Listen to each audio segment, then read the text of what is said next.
And Donald Trump is courting top Republicans. Earlier this week, Trump held a meeting with several Republican governors. The meeting was held at New York's Trump Tower.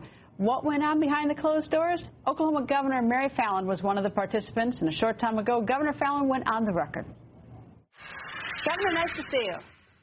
Nice to see you, too. How are you? I'm very well. So, Governor, you and some other governors went to meet with Donald Trump the other day. Who went with you?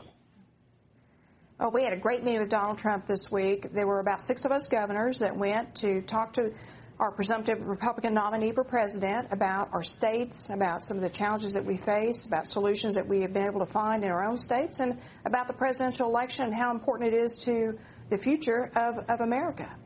Did you learn anything new? You know, I think one of the things that people need to understand about Donald Trump is he is very passionate about the issues and about America and about changing the course of America in the right direction, to build back our economy, to make sure we have a strong national defense, that we support our military, we support our veterans, to certainly work on making sure we know who's coming in and out of our country, and to make our nation more friendly to business so we can create jobs and opportunities for our fellow Americans. But when you sit and talk to him one-on-one in a room, it's just like you and I talking, or like you would have a conversation with a member of your family. But when you get him up in front of a crowd, you know, he's a very entertaining guy, but yet he's also very serious and passionate about what he's talking about. What do you make of the fact that, in light of what you just said, that his unfavorables have risen 10 points in a month? I mean, that's really a bad direction. And how does he turn that around if he wants to win? Well, I think he's got to talk to the heart of the American people. And you know, one of the biggest challenges that we talked about yesterday was how hard it is to compete with the national media and many who do not like the Republican Party or who love Hillary Clinton. And that's a big challenge for him, but I'm grateful that he's willing to put up a big fight, get out and talk about the issues that are important for America. And I think that you'll find other governors that would be willing to step forward and help him in getting our message across that we need a conservative president in the United States, and how important it's going to be to turning our economy around.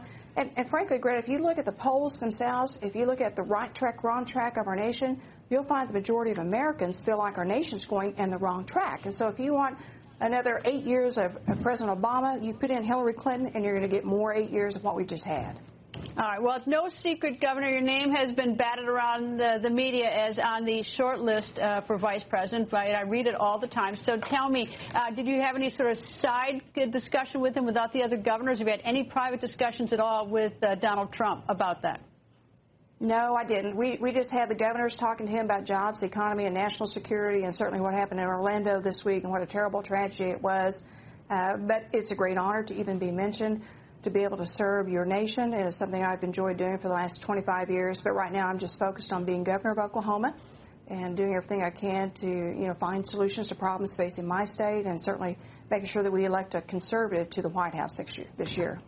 I take it, listening to that if you were asked, that you would say yes, listening carefully to what you were saying. Would that be a yes? Well, I mean, certainly anyone would consider the opportunity if they had been asked to do that. But, you know, it's a big ask. He's got a lot of people who are being considered for that position. And I certainly enjoy serving our nation. But as I said, right now my focus is on Oklahoma.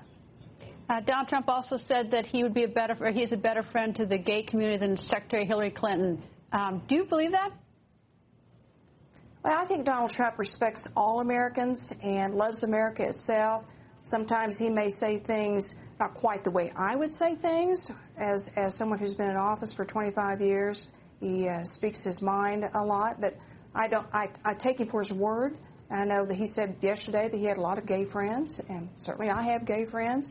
You know, I don't know anybody that doesn't have a gay friend. And you know, the big thing is that we have to keep in mind is that jihadist terrorists want to kill Americans. Whether you're a woman, whether you're a Christian, a Jew, whether you're a gay person, we're all Americans first, and it's unacceptable that any American would feel threatened on their own land and their own state. And we need somebody tough that's going to be president of the United States, that's going to make sure that we have a strong national defense, that will spend the appropriate amount of money to beef up our military. And we become such a superpower with our military might and strength that other nations that have jihadist terrorists will be scared of the United States. Governor, nice to see you, and I hope you come back soon. Thank you, Governor. Thank you.